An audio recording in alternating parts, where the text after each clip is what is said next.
We sell it to the same slaves and we live well. In that informational state, by providing a portion of knowledge once in a lifetime, we live well. And now, in the new informational state, we, the slaves, need to be given new knowledge from time to time. That is, I taught him, so after 2 years he needs new knowledge. I taught him to work on a lathe. After 2 years, a CNC machine. Then new software needs to be provided, and so on. So it turns out that in this little pyramid, people, like little worms, penetrate what the priesthood once knew. So it turns out that if, on the contrary, knowledge is like a cup of ice cream, it melts. And since the cup of ice cream melts, the pyramid of knowledge also melts and collapses. That's it. So now, we, the slave owners, need to provide new knowledge to the slaves all the time in order to live better. But by giving slaves new knowledge, they cease to be slaves. Therefore, we should not give new knowledge. But if we do not provide new knowledge, we will not live well. So we must give new knowledge to the slaves. Like in that song, there was a dog with the priest. So this pyramid is objectively collapsing. Therefore, this is what is depicted in this diagram. Look, this is purity. The purity of information renewal at the genetic level. That is, here is a man, a woman, and a little child. Once a new generation. Now this generation has grown up, gave birth to their children, and a new generation has appeared. Here is the process of generational renewal. Let's conditionally denote it like this. Hop, sinusoids, hop, another generation, third generation. And so, in the course of the global historical process, the period of generational change was about 25 years. Why? Because women give birth to their first child at around 20-25 years on average. Of course, there are cases when girls give birth at 12-14 years old. One woman in Corsica gave birth to her first child at the age of 61. But overall, according to the law of normal distribution, it is about 20-25 years. This coincides with another parameter. Which one? 5. So, a person studies for about 20.05 years, works actively for 25 years, intervenes in life, and then slowly fades away. Although this is incorrect. It is a subject for a separate conversation. Thus, the active life of a generation lasts about 25 years. And the update of technologies had a variable frequency, such as, that is, historically speaking, in ancient times, if we take communication means, there were swift and agile runners, then pigeons, then postal carriages, then telephones, then computers, and now satellite communication. Look at what has happened. If you take any industry, transport, communication, and space technology. In the past, technologies were updated slowly. For example, in the Middle Ages, a doctor taught bloodletting, and this method was used for decades. And now, a modern doctor has new treatment methods, meaning new tablets, new medications. He must constantly update his knowledge. And what has happened now? If earlier, this frequency was greater than this one, then here these frequencies coincided. It was a truly terrible period. This is around the years 14, 41, and 45, precisely the times of Stalin's rule. This is when the apocalypse will speak of this time, and there will be a time when there is no time. So, just imagine, what does time mean? How do I define time? I measure one frequency against another, and if I observe a certain process, I oscillate at one frequency, while another process oscillates at a different frequency. I see it. And if I oscillate at this frequency and another process at the same frequency, then for me there is no time. So it is here. That is, humanity has already experienced the apocalypse, and now we live in a time when social frequency has become greater than biological. That is, throughout the life of one generation, you see, there is a repeated renewal of the informational state. And now remember the previous lecture. This turns out to be a pressing factor in relation to people's lives. And if people cannot adapt to changes, they perish. And we see the homeless, suicide, hopelessness, going into a binge, rejection, and other things. That is, the inability to adapt to the new informational state leads to the self-elimination of individuals. Here is the essence of this new informational state. This reason also explains why laws do not work in Russia. That is, look, a law was invented earlier. Here is a line from Fyodor Ivanovich Tyutchev. Remember, I read you the lines. We are not given to foresee how our word will resonate. So, here you said A, but how your word will resonate you will never know. And here you said A, and your word will quickly resonate back to you, just like it resonated with Gorbachev when a Russian man hit him on the neck here in Siberia, in Omsky. How it resonates at the airport will be the same as how it resonates with Yeltsin. And wait, there may be more to come. And all those who are supposedly cool right now will feel the repercussions, because they do not understand the new informational state. And in the new informational state, it is pointless to manage. If before, it was possible to dig and bury in a command administrative way, now when the situation changes quickly, a leader from the Kremlin does not know what is happening in Kamchatka. Therefore, the directive-addressed method of management is inadequate. That is why it is necessary to switch to management, to self-management, where people on the ground must make decisions themselves. But in order to make decisions, they must correctly understand what is happening, and for that, they need to be provided with the appropriate knowledge.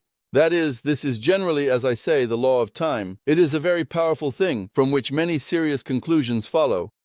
And this explains, by the way, why laws do not work.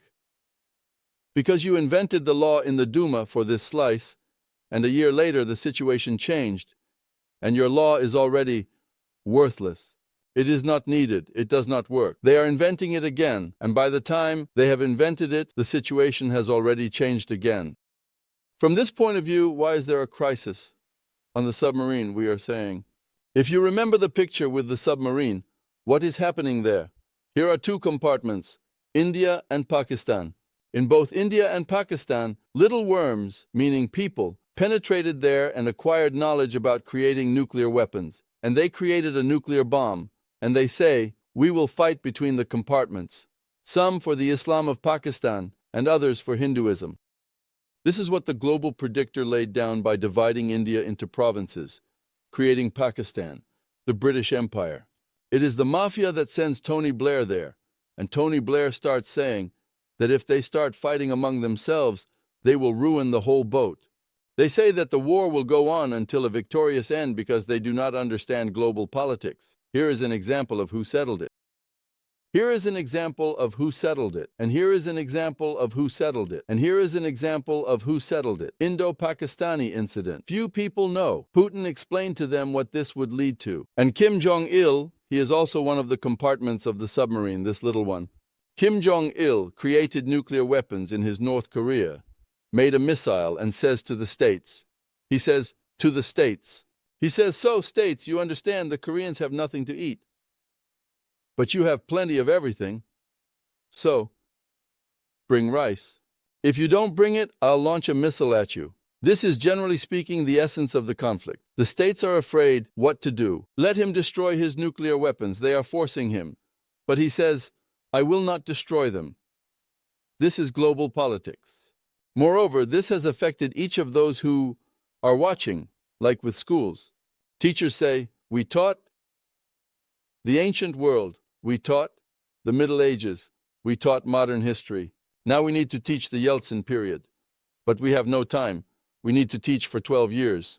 We have more and more facts, so let's increase the education time. The same goes for other subjects. This is what the discussion is about when it comes to the transition to a 12-year education. But this paradox, why do we say this is foolishness? What does it lead to? The same is said in higher education, but what does it lead to? For example, in higher education, they studied there for 5 years, receiving higher education in computer chips. He graduated, this engineer in computer production went out, and microchips or biochips are no longer needed. And he says, what did they teach me for 5 years? What was it all for? So this new informational state, which I just told you about, poses what challenge to the education system? People need to be given not just factual knowledge. There are many facts, and you can't learn everything. Instead, we need to provide a method that allows a person to engage with something so they can learn to understand what is happening on their own. But this also requires a change in attitude towards studying. How is it now? You finished school. Whew, thank God I finished university. Even if it was a waste. And now the new informational state is such that a person must learn throughout their life, which requires a completely different attitude towards life, towards knowledge, and generally a different approach to life. But who raises a ready society? No one does. And the time is exactly like this, and degradation is occurring. But if we now provide people with methodology, that is, if we compare why these people had the method, but now they do not possess it, while everyone only has factual knowledge, and one must possess methodology, which is what the concept of dead water speaks about. But what is methodology? This is the correct understanding of the surrounding world, the unity of matter, information, and world, and how all processes occur, starting from the universe and ending with social systems. What we will consider is sufficient for public administration. In short, what we are discussing in these lectures can already be methodically, competently, and calmly taught to children in school. And our activists are already doing this, so to speak, without waiting for instructions from ministries and agencies, because they take responsibility and share knowledge. And students, by the way, grasp this really well. So what is happening? What to do? Here is this picture. Once upon a time, I gave it to Korsakov. Once upon a time, I gave it to Korsakov, the Tolpolitarian pyramid. Here is all this knowledge. What about the Kremlin? They think they are on top. But in reality, there was a global mafia, and our blue ones in the Kremlin, here they are. The elite and the crowd. By the law of time, all this collapses. You see, in accordance with the law of time, knowledge is spreading. The elite is sinking deeper, mixing in. The crowd is turning into the people, and the Russian people can no longer be deceived, meaning they have endured so much. And what is the elite doing, which understands nothing? This is from the perspective of taxes. This was explained in terms of why. Levshin, when you remember, said that one must share, they cannot collect. But other processes can also be discussed here. Yeltsin said, take as many sovereignties as you can. There was the Kremlin and there were regional elites. And what did the regional elites do? They tore everything apart piece by piece. Shymiev, Tatarstan, Primory, and so on. And they began to milk the crowd for each of their elites, and the Kremlin started to shake. And Levshin then said, we need to share. We are collecting too few taxes because the elite has closed everything off in the region. The relationship between regional policy and federal policy still exists. And so what does that lead to? The people, their lives force them to feed their children. They move to the right on the timeline because circumstances compel them, while the elite tries to live by old ideals. So what? And the Kremlin at the top understands on one hand that without the people it is worth nothing. But on the other hand, it is part of the elite itself, so it leans with one leg on the elite. But the elite stands still, while the people move forward. And so the Kremlin is in a split position. And soon Nakal will sit down. Therefore, Yeltsin sat on the fence. Look, no reforms are happening. Why? Because we need to move forward together with the people. Understand? Transition to a new informational state and build life in accordance with this new informational state. Speaking generally, this picture shows that the biblical civilization in the global historical process has exhausted itself. So what is here? Here is depicted the global historical process. There were once past civilizations. We can assume what they were like. We live in the current civilization. Biblical totalitarian. And now we are experiencing, humanity is experiencing a transition when this totalitarianism has exhausted itself, and a transition to a new concept of anti-totalitarianism is required, which will be discussed at the end of our lecture cycle. That is, what it should be considering economics and management theory. Here you have, so to speak, a picture in the most general form. That is, generally speaking, despite the entire ugliness of the situation, we live in an amazing time. Humanity has never found itself in such a new informational state, which presents new prospects and new world relations that need to be built. And Russia, in this sense, is like in that song, Ahead of the Planet. That is, not everyone understands this yet, but we have already experienced both idealistic atheism in 1917, when the people destroyed churches, and materialistic atheism in 1991, when the people also did not support this, so to speak, 20-20-0 ideology. Millions of ideological fighters, and no one lifted a finger to save the top of the CPSU, as many wanted and still dream. There is no reverse course in history, only forward. And our people of Russia, like no other people on the planet, are ready to perceive this knowledge. So we just need to convey this important knowledge and do so effectively. It turns out that I have been entrusted to travel across the country to communicate, and I see that ordinary people understand all of this instantly. The other thing is that perhaps they do not know the nuances of all this, and many even say, well, I understood this even without you. That is, I may not have understood it in a generalized, structured way, but everything was clear. Based on this, one can speak about the role of parties. What do parties do? After all, parties are supporters of a totalitarian system. But some parties defend the totalitarian system in an international package, while others do so in a national package. There are two extremes. Here are the internationalists. On the left, there are Novodvorskaya, and so on, various Masonic lodges, and on the right, conversely, Makashov, Barkashov, and so on. And what are they all fussing about? Those who sit in the Kremlin at the top, they are bad. If our party comes and sits at the top of this pyramid, we will be good.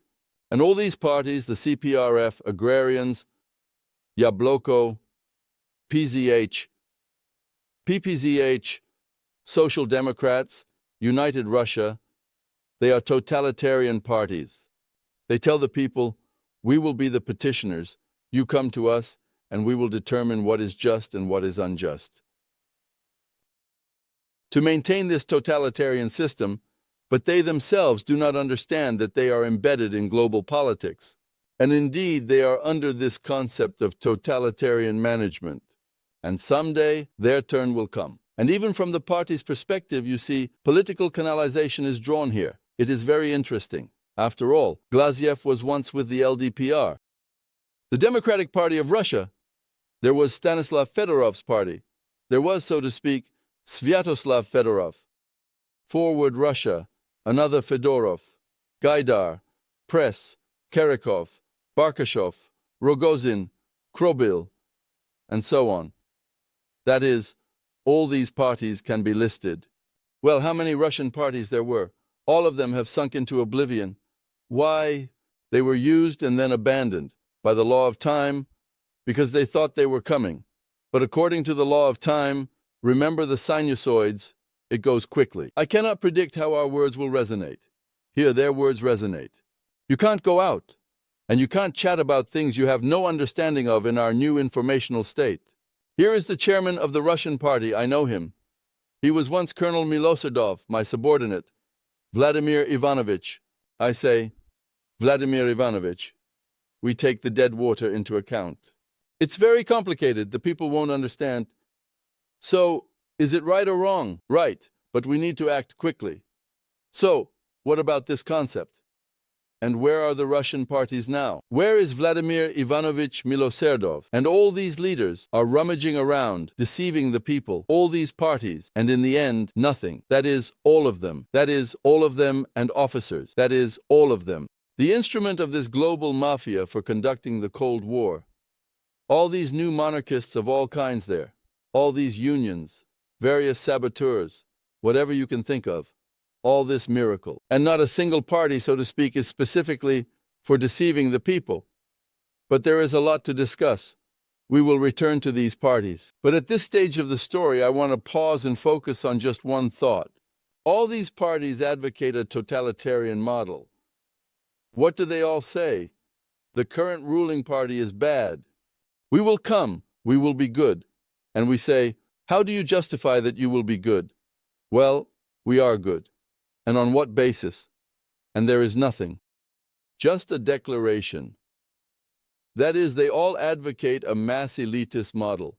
Moreover, they do not understand. Now you all understand that this mass elitist model is doomed to collapse by the law of time. Therefore, it is about what our party says, which is why we are called a conceptual party. All these parties are, in essence, essentially variations of the same mass elitist model. This is what distinguishes our party from all the others. Beyond that, they have different colors. Some are international packages, while others are cool patriots. Although these patriots also advocate for the herd elitist packaging, that's all. What exactly to do? What really is the way out of all this? The way out is like this. To survive and emerge into humanity, both crowds, the working masses, and the ruling elite must become the people. That's why we say that this knowledge must be given to both ordinary people and the elite. And why does dead water not freeze, but the means do? You should give this knowledge to everyone. A good person will restore it. It will come together in their mind. Well, if, as they say, a fool, then it lasts a long time, sometimes for a lifetime. That is, a dead man, as they say, a hunchback is corrected by the grave. But dead water also acts on abomination. It destroys the abomination. And I must say that the unclean withers from it, meaning they are choked by their own greed. How is that? What kind of riffraff is this? Which scientist invented this dead water? Just ordinary, normal people. Well, how about it? I am a professor or something like that. So what's the use of being a professor? Well, where is all this science? Let me ask you people a question. Why do we, ordinary people, need all these doctors of economic sciences, professors? I will specifically take economics. Why do we need all these Glazievs, who is a doctor of sciences, Agambegians, Abalkins, and all these doctors and professors, if all this economic science cannot bring the national economy into a stable state? Is that a normal question? I think it is. And where are they all? And Glaziev, that same scholar, was in the leadership of the country. He was. And Aganbegan, and Abalkin, and Shatalin. Where are they all? And now they are whining from the alley. And Gaidar. He is also some kind of scholar, and this Yavlinsky with the 500 days program. Why is it that when you were all here you still can't improve life in the country? Here you have all this economic science because it is nonsense, so we will talk about the economy later. Therefore everyone should be given, both those, and not just the chosen few. Why did I tell this? Because they are being choked by envy, because they are not the ones doing all this. Including the party leaders, Zhuganov has known all this since 1993. And now it's easier for me to say this because during the State Duma elections, when we had those debates on television, you would have seen his red face, and there was horror in their eyes. And the same goes for Yavlinsky. There is nothing to say. Yes, Konstantin Pavlovich. Why not? You speaking after the passage to the State Duma. Yes, you have a lot of valuable things because all of them, the crowds of elitists, couldn't care less about the people. They all sold out and betrayed the people into slavery. There is no hope for them. Therefore, both sides must become the people. Well, those who don't understand the filth will wither. I've already said. They must become a society of voluntarily thinking people about everything and everyone, and consciously responsible for their intentions and the results of their activities. The stability of managing social processes can be ensured if we prioritize knowledge and skills for understanding the world based on entertainment, place factual knowledge second, and ensure real access to knowledge for people from all social groups and families. In other words, knowledge must be accessible to everyone. Since all the problems of the crowd in an elitist society arise from permissiveness, under the conditions of a monopoly on knowledge and the defects of that knowledge, society can overcome this by eliminating the causes. From this, there are two possibilities. Either humanity will begin to realize its genetically determined potential, stop consciously lying to itself, end permissiveness, and enter the hierarchy of the universe, meaning it will align its actions with God, or the ability to lie to oneself and self-deceive will destroy the humanoid subhumans, which unfortunately constitutes a significant mass of people on our planet. There is one more possibility, and in general this global mafia is heading towards it. This is mass biobotization. That is to turn people into biobots. If you remember, this film just came to my mind, where Donatas Banionis plays in Dead Season. Remember, there the German professor invented that there should be a human mechanic, a human agricultural worker, a human turner, and so on. They are going down this path now. The creation of such schools and so on. But what is this? It is an invasion into people's psyche, bypassing their consciousness. But if this is the case, then there will be no humans on Earth, only biobots. And then who will become the master of this herd? That is, consent to biobotization is the last self-deception of humanity. A biobot is not a human, but an anti-natural phenomenon. Therefore, ethical norms do not apply to biobots. So what conclusions can be drawn from this? First, humanity has strayed from the straight path. Humanity has become a slave to the technosphere and its permissiveness, and therefore the slave must become the master of the situation, and the technosphere must find a safe place. The moment has come to transition to a new concept of humanity's development on planet Earth, in accordance with the law of time. In other words, summarizing what we have discussed, we will again briefly note that the political society existed for a long time, and we must acknowledge the power of this concept, but according to the law of time, in connection with the new informational state, this society is collapsing. It is falling apart, and attempts to hold on to it are useless. In other words, it will not be possible to do this. Therefore, there are two paths, either the destruction of humanity and the sinking of the submarine, or a transition to managing the submarine according to new rules that align with the goals that submarines have in relation to humanity, whether in the abyss or in the transcendent reality, as we have discussed, and how management is implemented, how to achieve this sustainable management, what needs to be done, we will now look at in the next section, which is called Sufficiently General Theory of Control. We will begin this in the next session. Thank you for your attention.